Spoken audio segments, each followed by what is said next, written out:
What you are about to hear will blow your mind and give you six-pack abs without even exercising.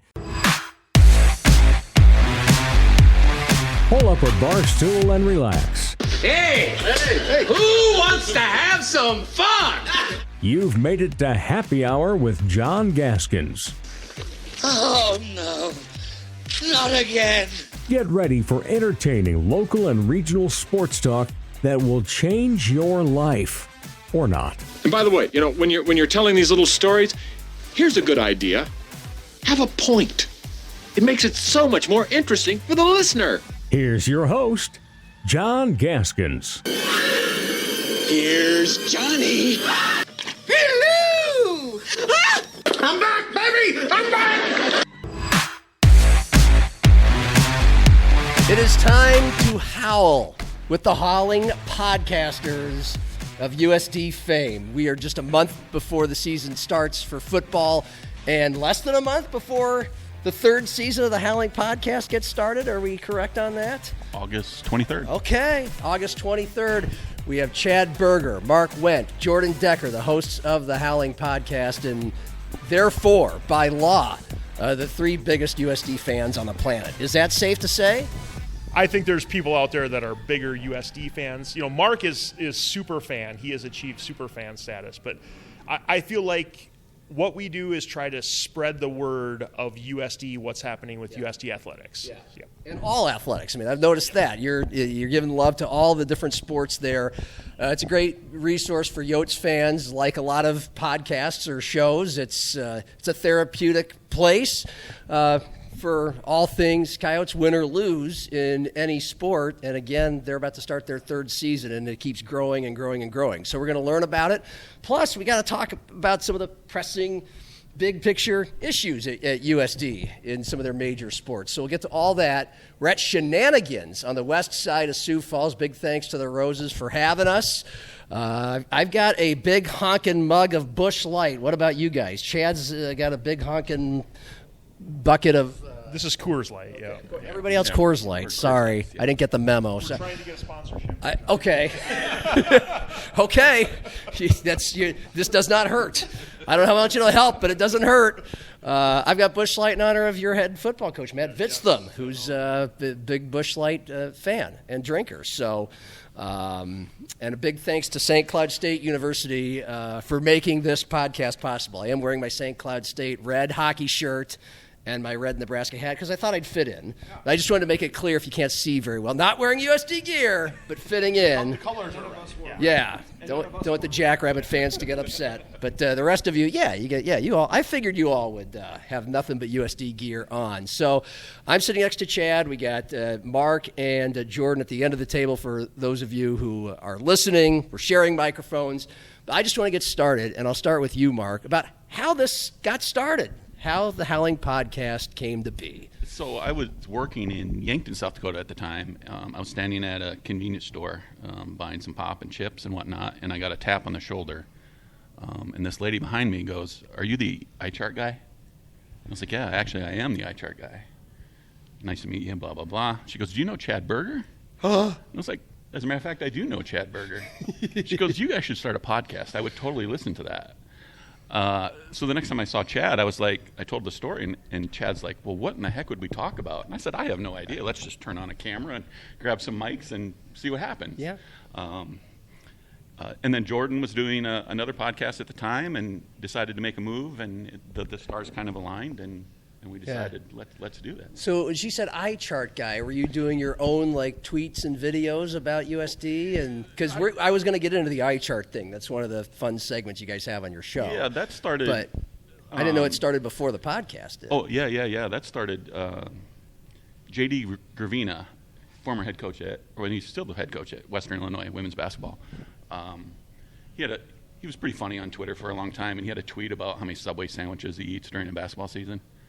And I came up with some clever sign I was going to show him about Subway sandwiches. I don't remember what it was. And then I was like, well, if I start doing this, I'm not smart enough to create a sign for every single sporting event at USD. I'm just not smart enough. I didn't go there. I'm not smart enough. So what can I do that I could just repeat? and eventually landed on the eye chart and started bringing it. And There when you- I think I disagree with the call, then out it comes. There you go. We'll go down the line. Mark, then Jordan, then Chad. How you guys are all affiliated with USD. You'd think all you guys went there, but not quite. Yeah, so You did, though. I did. I attended, got my undergrad and graduate degree in 2014 and 2016. Was pretty involved in my time down there. I was a band nerd, so I was in a lot of the band ensembles. Met my wife in the band down there, and bounced around some jobs afterwards, but remained a loyal Coyote fan through and through, and currently have a role with the USD Sioux Falls campus right now. So involved in that campus and stay actively involved with main campus stuff as well. And you were on the scout team for the 2016 WNIT championship women's basketball team. A couple years before that. Okay. So I started a couple years before that, and I was on it at the beginning of that season, but believe it or not, compliance told me I was too old. Okay. So a month into that season, I had to hang it up, as they say. Okay. I fought it a little bit, but I'm not here to make it about me. That was a compliance thing. But yeah, with Coach Eighmey Williams and that group, it was a lot of fun. The best shape I was ever in. Yeah. He still thinks he can hang with those guys too. He still thinks he's an athlete out there. And I mean, and one of your last podcasts of this past season, I think, one of your last was the 10-year reunion and anniversary. You had a few of the best players, and Eighmey Williams from her house in Lincoln, Nebraska, now the Husker coach. It was a really enjoyable episode down memory lane, and that's one thing. It's very noticeable. You guys have a lot of fun. Chad, your affiliation with USD, a little bit different, a little bit newer, but not new anymore. Yeah, I've been teaching it with the university for about 6 years now. Started during COVID. Interesting time to start doing something. But yeah, I started there then, and my wife has one of her master's degrees and her PhD from, or her doctorate from USD, and so I have a little bit of family affiliation. But yeah, it was something when I started teaching there, I was like, well, I got to go all in on this because I'm one of those guys that I can't just do something halfway. I gotta go all in on this thing, and so I did, and got hooked up with Mark, and the stars aligned and everything worked out. This is maybe the thing that Chad is fourth most famous for, we would think. Taco Tuesdays, Taco John's Chad, to the point, profile in the Argus Leader. And the sideline buddy is what Tom Frederick calls you on the University of Sioux Falls football broadcast, sideline reporter. And, of course, you played for the University of Sioux Falls from 98 to 01 under Bob Young. And, by the way, what position were you? I was center that season in 2001. I started at 4 different spots on the offensive line, John. Not to toot my own horn here, but versatile. We're not good enough at any to clamp it down, one or the other.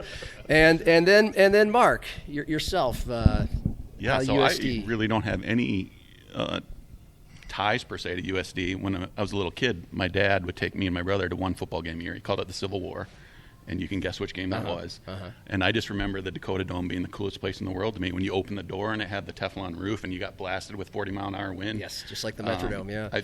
I just fell in love with them from there. Okay. Whenabouts was that?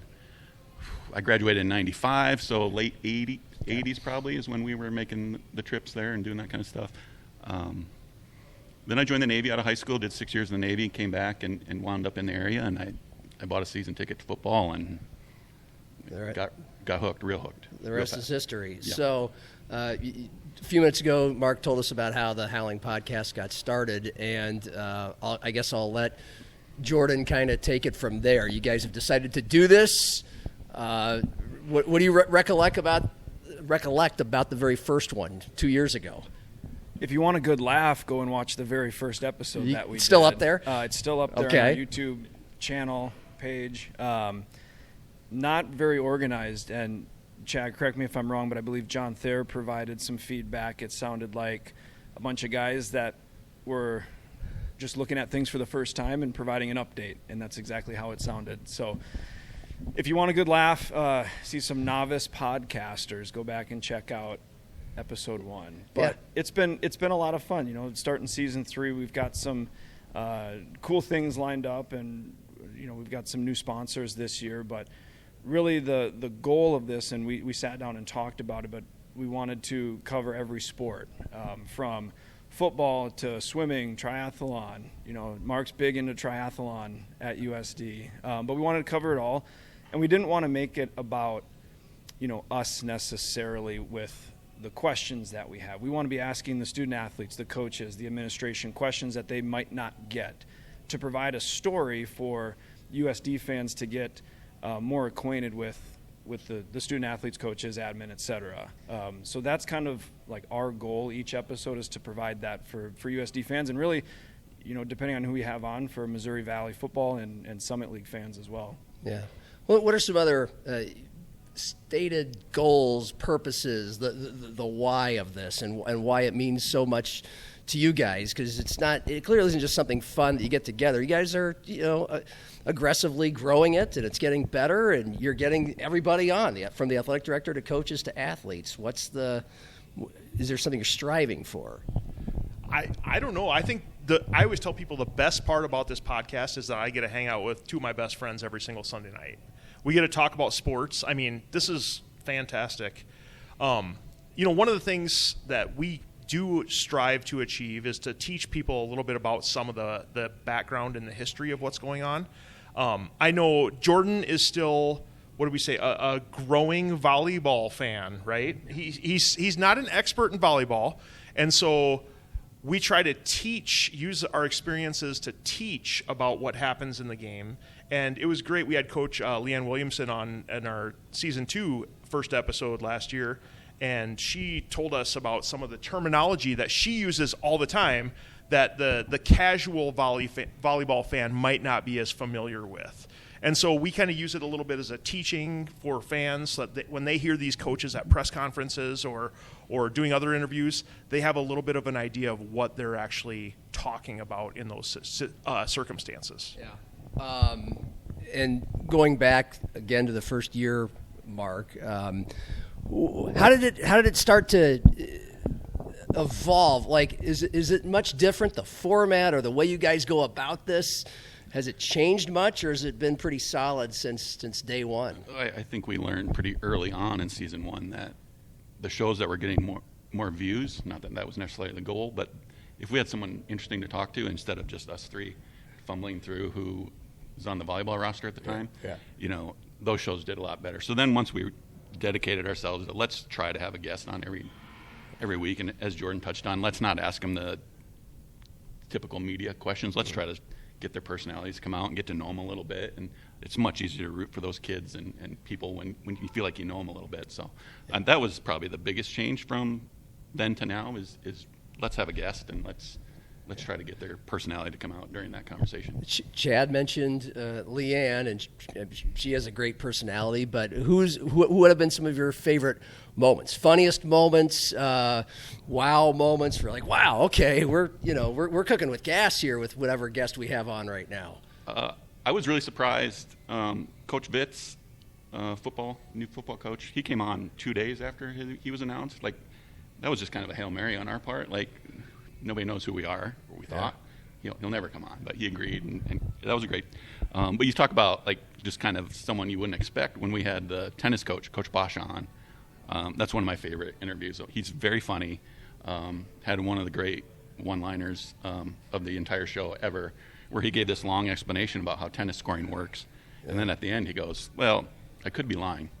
I enjoyed that conversation a lot. Jordan, any particular episodes with guests come to your mind?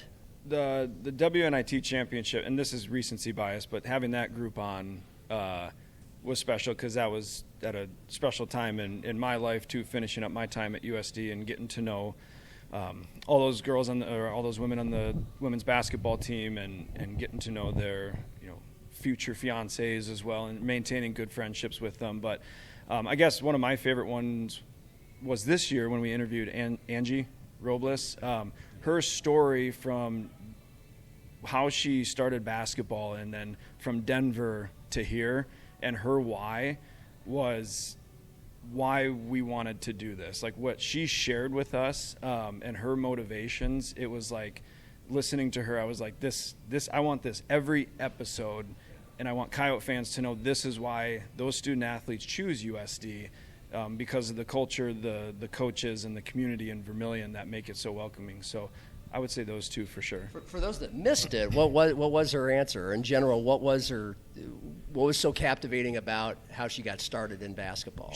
Well, the biggest thing I took away from that one, John, was what USD did as far as like what she wanted, somewhere that she could grow in her faith, grow as a person, and grow on the basketball court. And what she told us was she didn't have that fulfillment, I guess, to the max at her previous institution.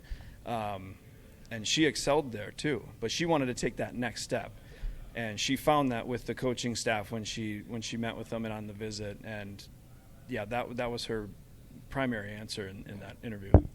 Truly one of the more unique and remarkable athletes that we've seen at USD. Yeah. At least, the time I've been watching USD athletics, almost 20 years. Chad, do you have any favorites?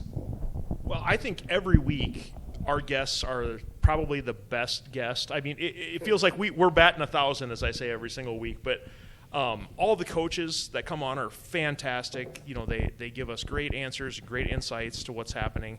But my favorite part is when we get players on there. And then those players see us at their games, and they recognize that those guys are more than just people that do a podcast. They're actually here to cheer us on. And getting to know some of the players, you mentioned Angie, but Patience and Elise and just all the basketball team and the volleyball players that we've had on over the years and the football team, when they see you out in public or see you at their games, they're so appreciative that you are there to kind of promote them and what they do. And I think that's the most rewarding part. You want to piggyback off of that at all, Mark? Or? Yeah, I agree. It's kind of surreal when you're out and about. And Chad told the story recently.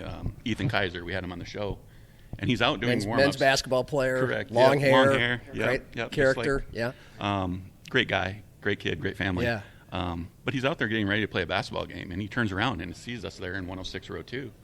And good to see you guys. Thanks for coming. You know, kind of deal. So, like Chad said, it's kind of you get that feedback, and you know that it's at least making a difference to them, and that's all that really matters, really. Is there any aspect of this podcast, because you're doing this on these Sunday nights, then you guys are real fans. You're actually going to the games.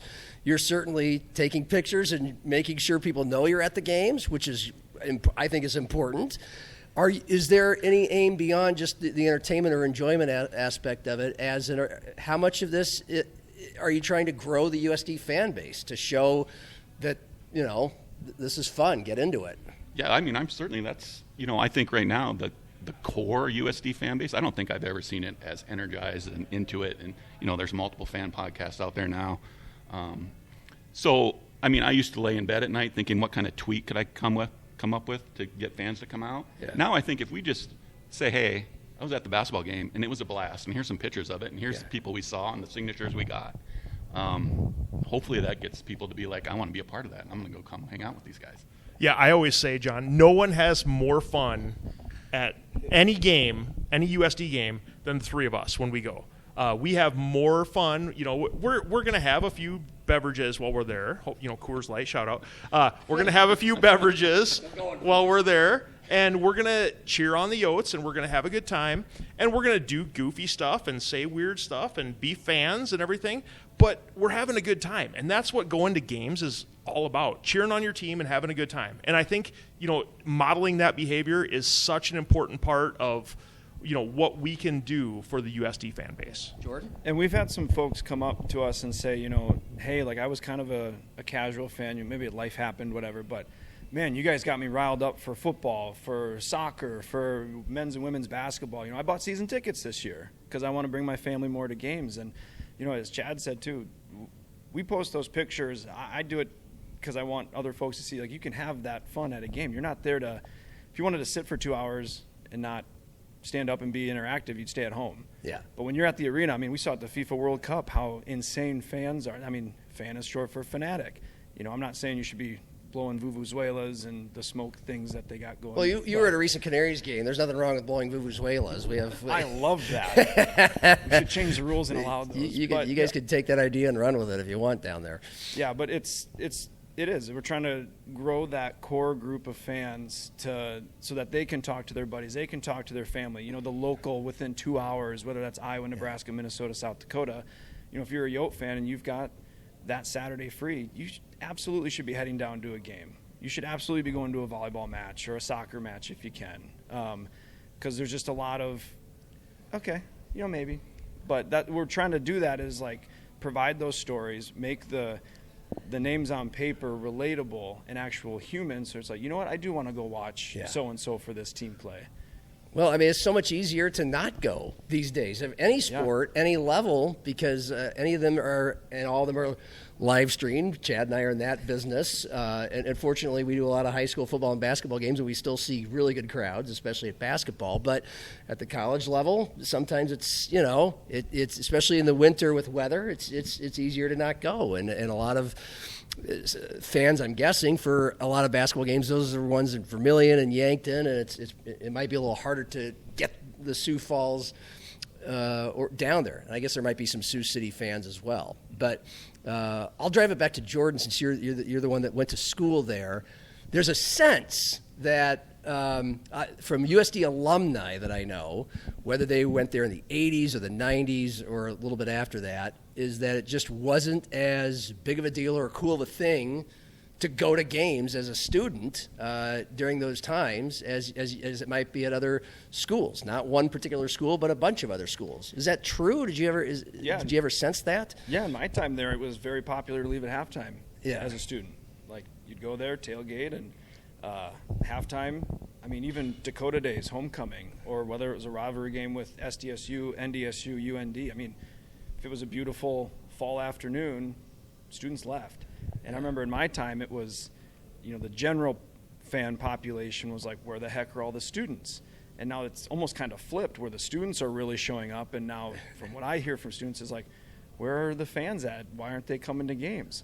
And in the role I'm in, and I tell this to my brother, who chooses to go to some games, and I'm like, you got to go to more. And he goes, well, I got this. I said, you're technically paying for it through your activity fee down there. So, it's definitely changed a little bit. But I think the investment from administration into whether it's renovations or whatnot, it's really exciting. I mean, the beautiful facilities down there. There's compliments all the time, and in the world of social media now you get these guys that travel from across the country that stop by and visit some smaller colleges and then they talk to their fans and their followers, and I think people they understand, and hopefully they appreciate what we have going down in Vermillion. There also might be some instructors that give extra credit opportunities for some of their students that go to games. I will say a lot gets brought up about the student section not being full all the time. There's still students there. They're just sitting in the chairbacks in a different section. There's students there, like Jordan mentioned, maybe they're kind of wondering where's the rest of the fans at. But, one of the things that I was going to piggyback off of earlier was, if you sit at home and watch a game, it's different than being there. Like the NDSU game down in the Dakota Dome 2 years ago, when USD won on that last-minute touchdown, if you were in the Dakota Dome for that was a magical experience. And there were people in tears around us at that point. And I guarantee if you're watching on TV, you do not have the same emotions or feelings as people that are actually in the stadium.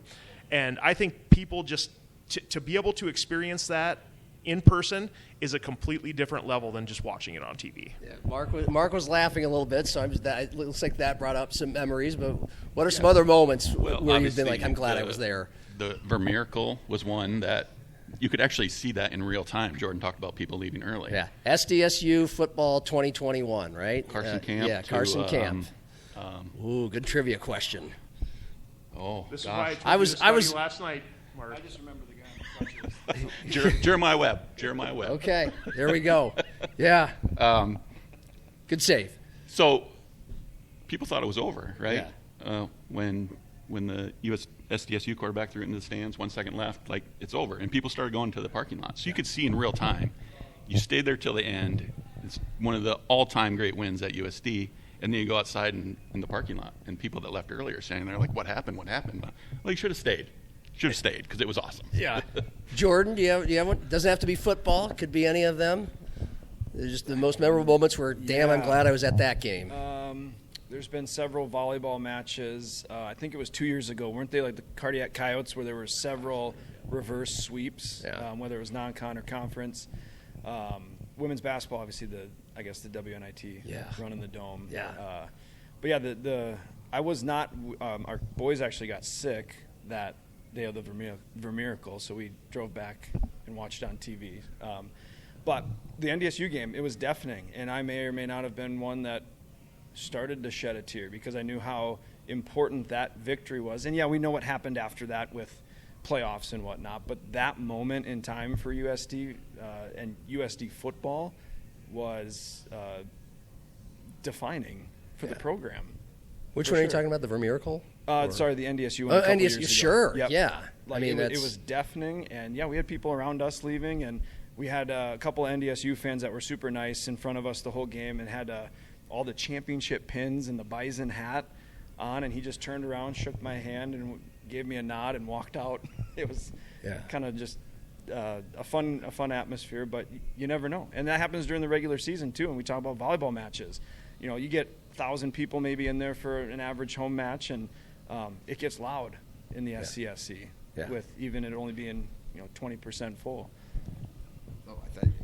No, I was going to go back a little bit to one of the other things that's really cool about going to games is, Mark holds up the eye chart, and for years and years he always wanted to treat these officials as villains, as bad guys.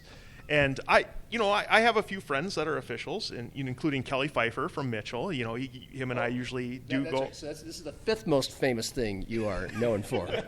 Your Kelly Pfeiffer tweets, a little bit ahead of the Howling Podcast.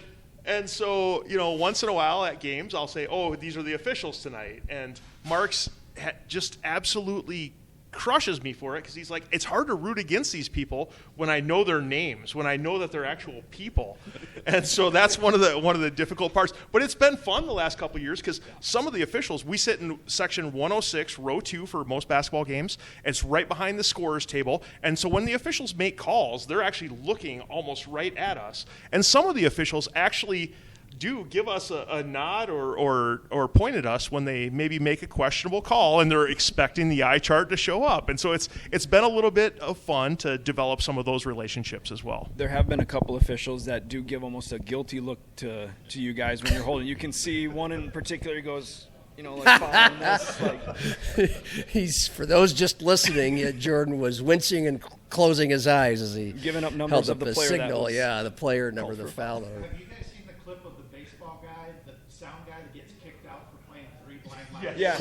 Yes. Cordell's asking about a video clip, a viral clip of a guy getting kicked out for seeing 3 blind mice. What was it? What? It was a baseball game. A baseball game. Okay. It's the sound guy. He plays it. Oh, the sound guy. We've actually, not to divert too far away here, but our sound guy for the Canaries has been kicked out of a couple games for the music and sound drops he's chosen. Is this a new goal for us? Yeah, to get, there you go. Shoot for the stars, guys. So fill in this blank. Being a USD fan means blank. Or what does it mean to be a USD fan? What's the unique thing about USD fandom that you're proud of, or that's just an example like being a Nebraska football fan now is like Saturdays are for pain and sadness. It's just really rough, and it's just like kicking yourself. Watching a game almost every Saturday is like kicking yourself in the nards because it's gonna happen most games. Used to be wonderful 30 years ago, but what's unique to USD fandom? Anybody who wants to grab it, go ahead, Jordan. To be honest, the first word that comes to mind is wholesome. Like, you go through the ups and the downs and good years and not so good years. We've been on the opposite end of heartbreaks, and like we just were recently talking about on the other end with the Vermillion and the NDSU game. And it's just taking that pride in the university, even if you didn't go there. It's a welcoming community, it's a welcoming institution, and knowing that win or lose, the quality of the coaches and the student athletes and a good chunk of the fans, like it's a family. Not to sound cliche, of course, but it's like a family setting, and you get that in a town of 10,000 people. And to have that type of atmosphere in little old Vermillion, South Dakota, I mean, we've talked to the student athletes, and that was a big draw for them. They wanted that kind of feeling at an institution in a town like that with the facilities that they have. And so, win or lose, and we want USD fans to know that too. Like, yeah, it's going to stink if we lose a big game or we go on a losing streak or whatnot, but to show up and to support, whether it's in attendance or if you can donate any amount to the athletics or to the university, showing support just day in and day out, it's a wholesome feeling. Yeah, I was going to say, it has to do with just the kind of, to piggyback off the family part of it, but getting to know everyone.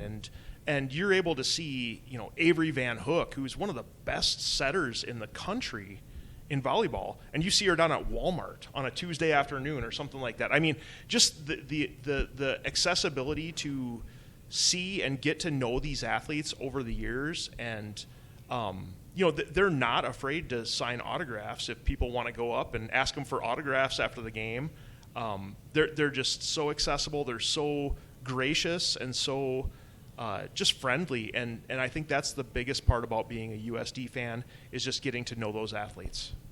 Mark? Yeah, I would echo that. Vermillion's just too small. And as Chad said one time on our show, we don't have a VIP pass. Like, we're nobody special. The fact that we got a picture with Avery Van Hook or Chloe Lamb or Hannah Shervin after a basketball game, it's just because we hung around and went down there and asked if they'd take a picture. Yeah. And like I said, Vermillion's too small. You're going to meet them. While you're out to eat, you're shopping, you're going to bump into them. Yeah. And it's small enough that they know who the heck you are. Yeah. And some of my greatest memories are of that Sweet 16 women's basketball team. Chloe Lamb, Liv Korngable, and their families will forever be some of my best friends. And it's wild to think about how, I just started a Twitter account how many years ago and started yapping about the Yotes, and now some of my best friends. Chloe's the assistant coach on the women's basketball team in Minnesota. So it's crazy, the relationships and the people. And how about Travis Tice? I mean, Montreal Alouettes. We're sitting 2 nights ago. We're sitting there watching on CBS Sports Network. We're watching this Canadian. No, we're all at our individual homes, texting and tweeting about it. And Travis Tice came up, and Mark's daughter says, "I think I know that guy. I think I know number 5." It's one of those things where people get to know these people, and they're just fantastic. And then they actually do see some of those posts, based on the fans, and they really appreciate that as well. All right. So I'm gonna ask the SDSU question. It had to come up at some point because you guys have been fans for a long time, and I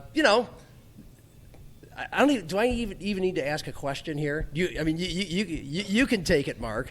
It's just unique. They've had a lot of success in the major sports over the last 15 years that we don't need to rehash. And USD has had a lot of success as well. The Don Plitzowite teams, the one Eighmey Williams team that went to the NCAA tournament, the other one that won the WNIT. But football would love a national championship, and men's basketball would love an NCAA tournament run. And as any USD fan is going to hear it from SDSU fans, and vice versa, their whole life. It's a unique state because it's such a small state, but like a lot of states, you got 2 major schools and their arch rivals. What is it like to be a USD fan with that as the other sports program in the state? Annoying? No, some of my... Yeah. It's too small of a state. You have plenty of friends, exactly. I'm sure, who are Jacks. Yeah. I have family that are Jacks. Some of my favorite people in the world are Jacks. And really, the older I get, I don't get into the smack talk as much anymore. Okay. I realize that, if I'm talking to a super Jacks fan, he's just like me. He's just wearing different colors, right? Yeah. And nothing I'm going to say is going to change him to be like, you know what, maybe I'll go buy a USD hat. Right. And you're not going to make me buy a South Dakota State had. So, $1 million? Maybe for $1 million, Chad says. I won't mean it, but I'll wear it. No, it's fun. The state would be and the world would be a very boring place if we all root for the same people. So like Nebraska, that doesn't have a Nebraska state. And you mentioned they have a long, especially football. Now they got a couple national championships, and as a USD fan, when we achieve that, it'll just make it that much more sweeter. And look up some old people and let them know that we did it. I don't know if you guys know this, but back in February, I congratulated Travis Johansen taking the job at Rutgers and complimented how well he did at USD during his entire time there, not just the 1 year as head coach, and how well he performed and recruited, and they did, in the shadow of quote-unquote little brother, which is what SDSU fans like to call USD. Now, forget about what happened after that tweet. How do you guys feel about that term? Because that wasn't coming from me. It was put in quotation marks, and that's what SDSU fans like to call you guys. I don't know that bothers me, really. Yeah. I mean, we call them things, too. So there you go. I don't. Yeah. The one that does probably no, nothing bothers me. I don't want to give them any.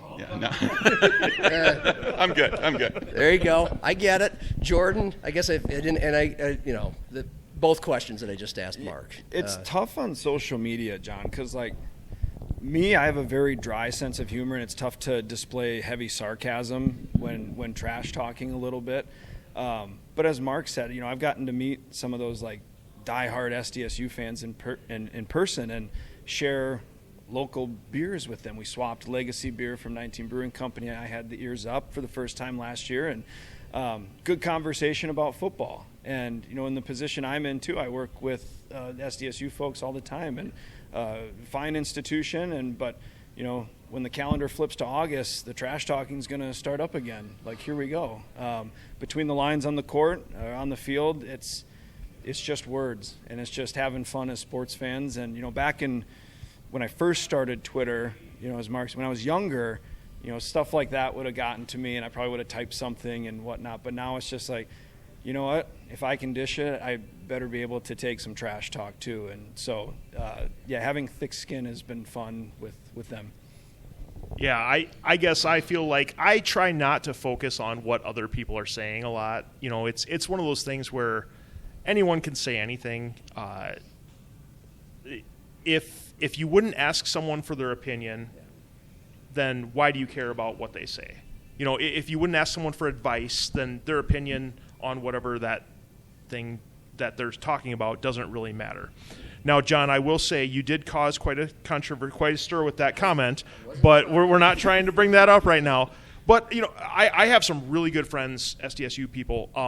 I think their pudding shots are phenomenal. If you ever go to a tailgate party up that way, their pudding shots are great. The Jackrabbit Illustrated guys are really good. Oh, have you had one? No.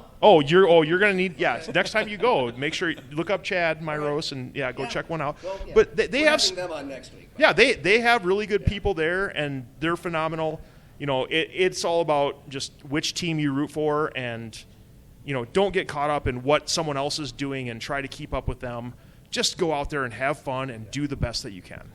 And a perfect example of the rivalry too the last couple of years with the fans, at least, and kind of coming together was at Alex's Lemonade stand. The kind of the rivals. Explain that for people who might not know about it. Well, it was a charity to raise money to have more research done for childhood cancer, and I believe Northwestern Mutual did that, helped lead that. But having State and the U kind of compete with the quarterbacks, and the fans were kind of going at it we need to raise money. I mean, it was cool to see those totals go, and I can't remember what the final total was, but it demolished last year's total. 2025 did. Yeah. So, but that was a perfect example of coming together as rivals, I guess you could say. Yeah, very cool. Well, and then go back. I don't want to make this too much about me, but the athletic director didn't care for that tweet, and that was interesting. But I've had a couple really good conversations and plenty of texts with Jon Schemmel ever since, because a lot has happened in the USD athletic department since then, and that's kind of what I want to get into now. But I'll start with Schemmel. He's been there for a couple of years. It's pretty clear. He's stated, and I actually listened before I came here, he was on your show about a year ago, just explaining some of the things that he walked into that he wanted to, I guess, rectify, and that included some financial situations. And how would you describe his tenure so far, and whatever point he's trying to drive home by the way things have been operated at the top on down with the athletic department, and where he wants everybody in it to head? Mark? Well, I don't feel qualified to. I'm not in the building day to day, so I don't know what's happening, and I obviously don't have the. But this is what's great about having you guys. You're the fans. It's great to hear the fan perspective on all of this. Jon Schemmel, I think, has done a great job, and he's been super gracious to us. Been on the show twice, and I hope he'll come back on. The thing I like about Jon is if you ask him a question, he's not going to give you the PC answer. He'll tell you exactly what he thinks, and that's probably got him a phone call or two from Sheila Gestring now and again. But as a fan and as a show, I mean, that's pretty awesome that you could just ask him a question and he'll tell you what he thinks, and then we'll go from there. So I have nothing but good things to say about our AD at all. Yeah, and he's always. Well, you want him on your show again, so. He's always been gracious to us on the show. But even like Mark said, when we see him, I went to a softball game this spring, and he said, "Hi, Chad, how you doing?" And I mean, it's neat when you see a Division I athletic director who gets to know who the fans are, and acknowledges them and says hi to them, and asks questions and is involved with things. I think that's a big plus, and I think that's one of Jon's big strengths is that he gets to know who people are. At the same time, I mean, that guy, he's got a family, and sometimes people just rip into him on social media and other places, and he's trying to do what he thinks is best for the institution, for the University of South Dakota athletic department going forward. And if you're a decision maker, people aren't always going to like your decisions. Guaranteed. That's the only guarantee, is that whatever decision you make, 100% of the people aren't going to agree with it. And I think he's done a great job of just handling some of those criticisms graciously. He's well aware of taking the bullets. He went through a lot of controversy just a couple of months ago with the softball team. But Jordan, your feelings on where it appears the athletic department is headed? Well, not to last couple of years say the same thing as Mark and Chad, but Jon does a damn good job of talking to alumni to raise money for the athletic department. He did an outstanding job at Dakota State, and he's doing an outstanding job, record-breaking money year after year. I mean, the east side of the dome, the track and field, new complex, softball's coming up, I would imagine. We'll have the Howling Podcast deck out in left center, right, guys? Make yourselves known as always. Yeah. Coors Light. Mention number 3. That's Chad's plug. You guys want free Coors Light for the rest of your lives. 3 Coors Lights, Go but no for Taco it. John's plug yet. No, but from that perspective, he's done a damn good job. And like Mark said, we're not in the building. No one's perfect. And, if you're making decisions and some of them don't get some criticism, then you're not doing your job right. Yeah. So I have full confidence in Jon and Corey and the staff over there. They've made necessary adjustments to this level of Division I and what's coming up, with the Power Four doing whatever they're going to do. I have full confidence in his vision of where USD athletics needs to be down the road. You gave me an opening to a place I wanted to go anyway. How do you guys feel about USD one day being FCS? Would you like to see that happen? There's and then there's realistic things, and Jon has mentioned himself that he's got his deputy AD already kind of working and investigating some things, but no one really knows. The big question is always, can you afford this? And those are better questions for Jon to answer. But as fans, how would you feel about a move to the FBS? I might be in the minority. I don't know. I kind of like where we're at, really. Yeah. We're competing for championships at this level. Mm-hmm. If we go up, then we're competing for the Idaho Potato Bowl, maybe on a good year. So I know there's money, financials involved, and all that stuff, and maybe for exposure, and who knows what else goes into that decision. But would you be the Idaho Potato Bowl is kind of the classic example people use. Would you find it during the regular season more fun or more interesting to play Air Force, Hawaii, North Dakota State again, teams like that.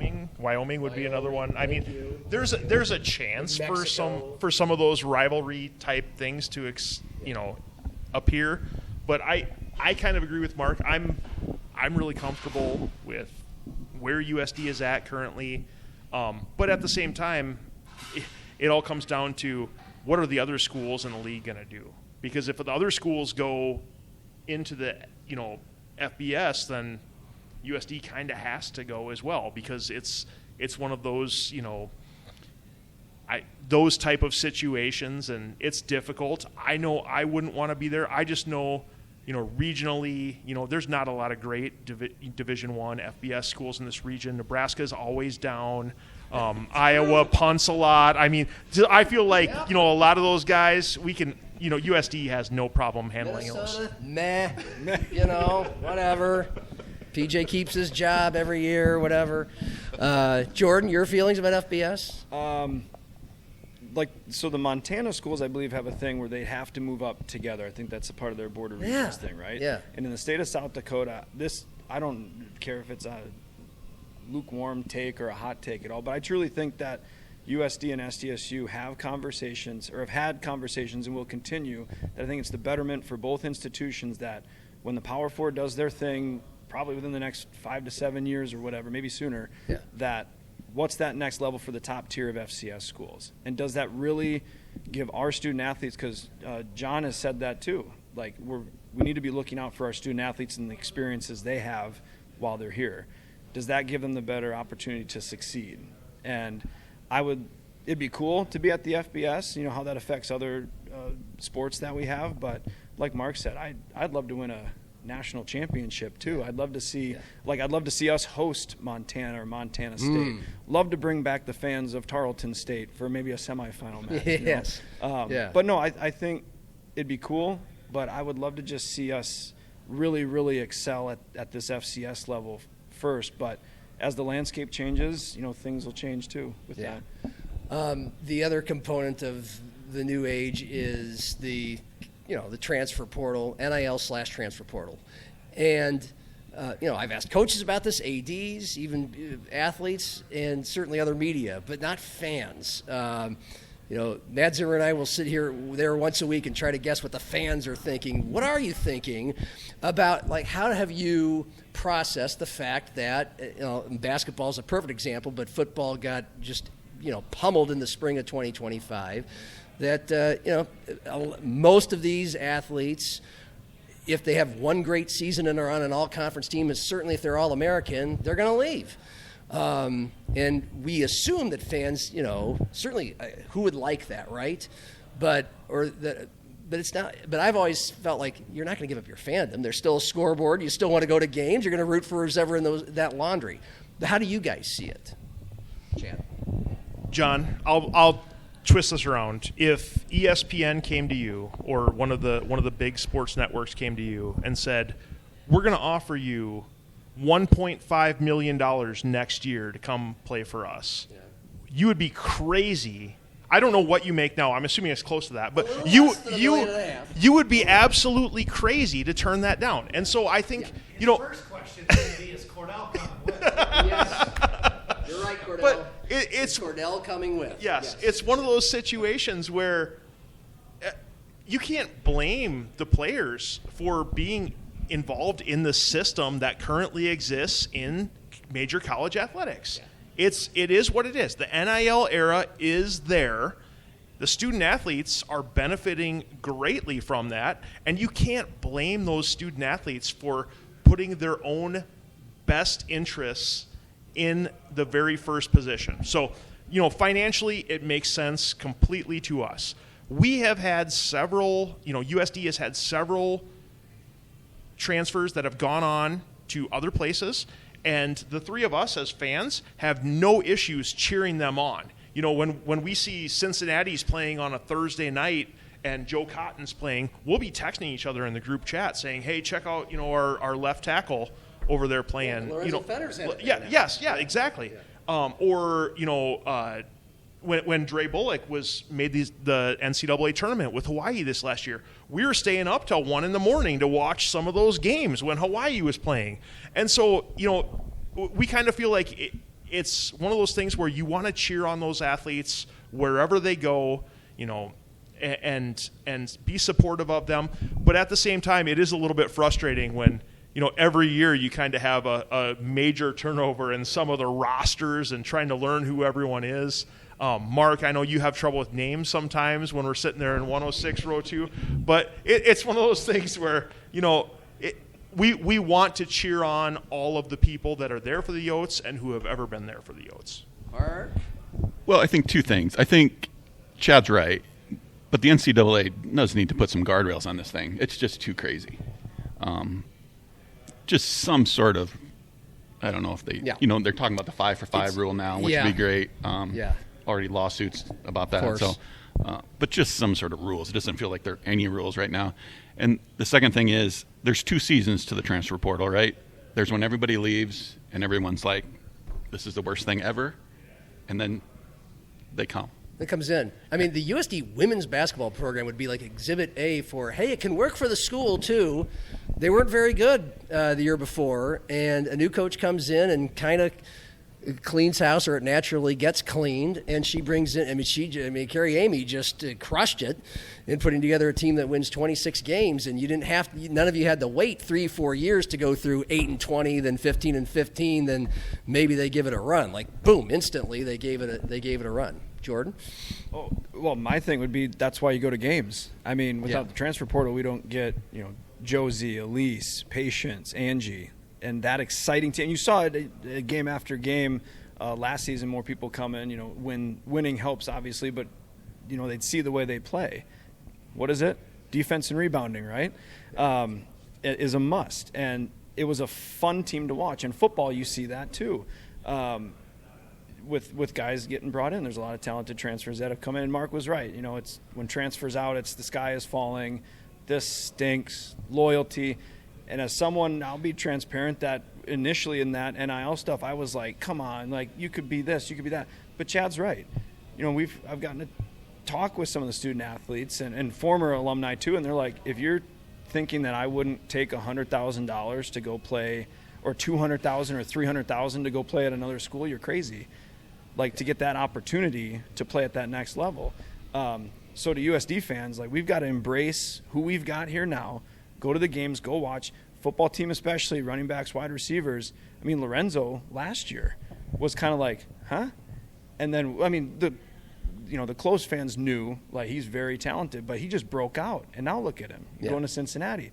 There's guys on the team this year that will have that same opportunity and will probably produce the same way too. And they could be gone a year from now. Every year you're going to get, who's this new guy? You get exciting new fresh faces every single year.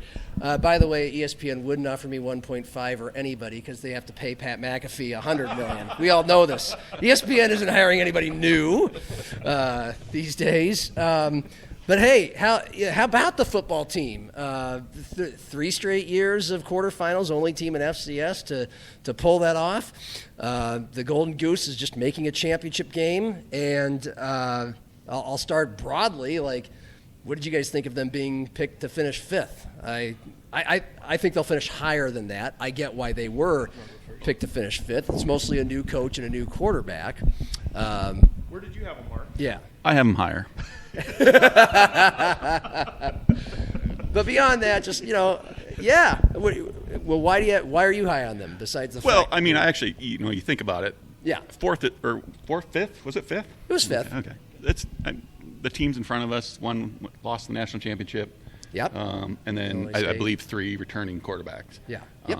Senior quarterbacks. So yeah. One of them's the Walter Payton Player of the Year. Right. Yeah. Right. So it makes sense. Yeah. Obviously, USD is going to have a new quarterback and a new offensive line. So I think that just shows kind of how quickly a fan base can get spoiled, right? Yeah.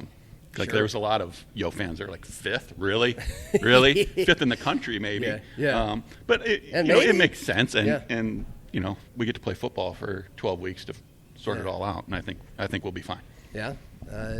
Jordan, you want to dive in? Yeah, I mean, last year the O-line was the big question mark, and they ended up finishing as the 4th best O-line with that in regards to allowing sacks. I think they allowed the 4th least sacks in the Missouri Valley last year. So, and there's brand new pieces, bigger, faster, stronger than last year. And I did make some notes because I'm like Mark, I'm bad with names. I can recognize the faces. But, I mean, offensively, with Tennell Bryant, Tyson Bowes, Braden White, Keandre and Charles Pierre coming back. I mean, I texted this to Chad last night, but whoever wins that QB duel, or whatever duel for 3 quarterback is, tri-duel.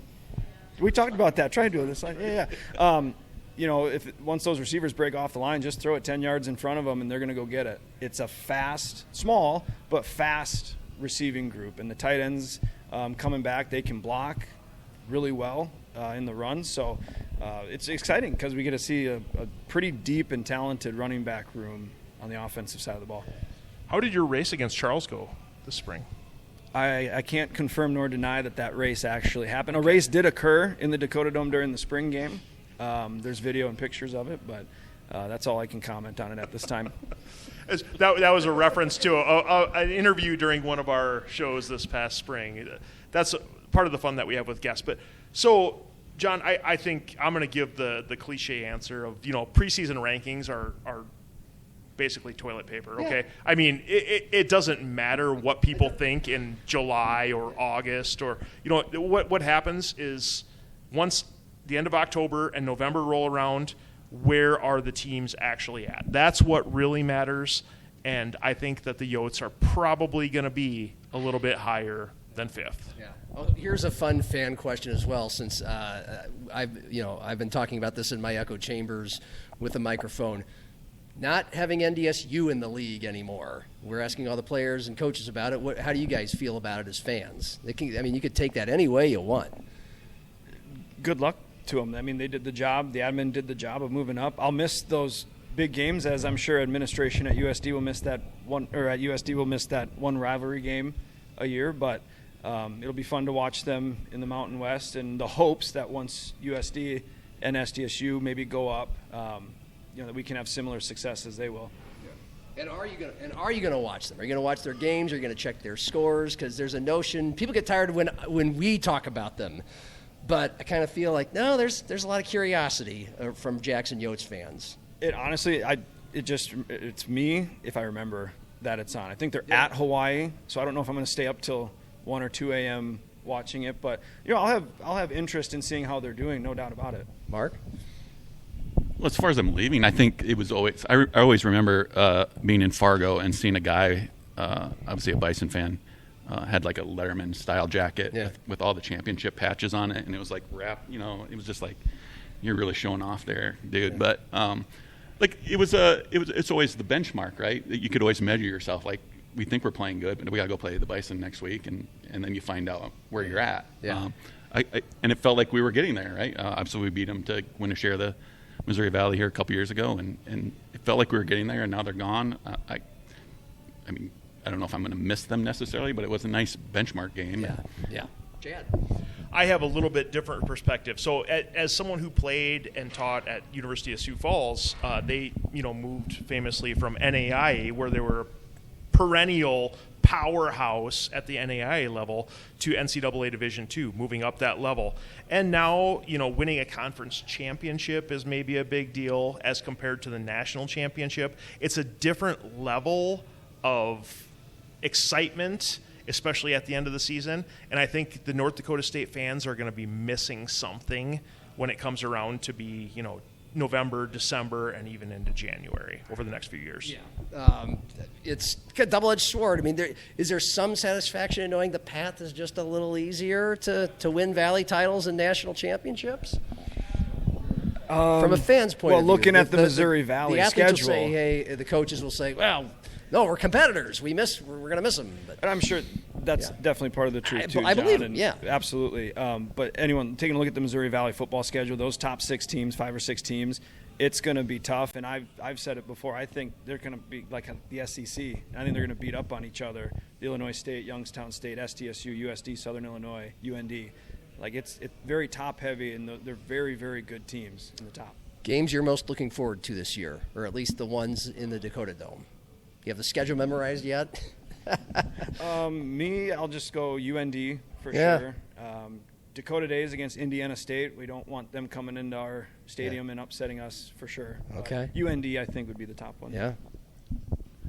We kind of talked about it earlier. Like, I think I would love to get to a spot where they release the schedule and they didn't tell you. They said, here's the home games on these days, and they don't listen to opponent. Who cares? Like, just get there, attend the game, you'll find out who we're playing, and have a blast doing it. So, yeah, And I'll be at every one of them. And the good news for you guys, they're all indoors. Do you have a favorite one?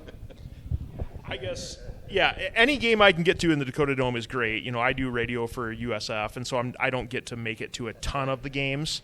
I have other obligations on Saturdays, but when I go, I always have a good time. Like we mentioned earlier, no one has more fun at games than the three of us. Well, have fun. And August 23rd, is there anything you want to tease for the first episode, or would you like to keep that amongst yourselves? Yeah, we don't have anything official. August 23rd, 9 p.m., X, Facebook, and YouTube. All right. We will have a guest, and we're going to announce several new sponsors during that time. New title sponsor, Old Lumber Company, Vermillion, South Dakota. So. All right. Mark Wendt, Jordan Decker, Chad Birger from the Howling Podcast. Thanks, guys, for joining. That was fun. Thanks for having us. That went by fast. And next week, we'll talk to some guys from that other school that do their own podcast as well. For video producer Cordell Wright, big thanks to Shenanigans. Awesome food, plenty of beers on tap, and a big thanks to Coors Light on their behalf. Thank you, Coors Light. I'm John. Happy hour, and cheers.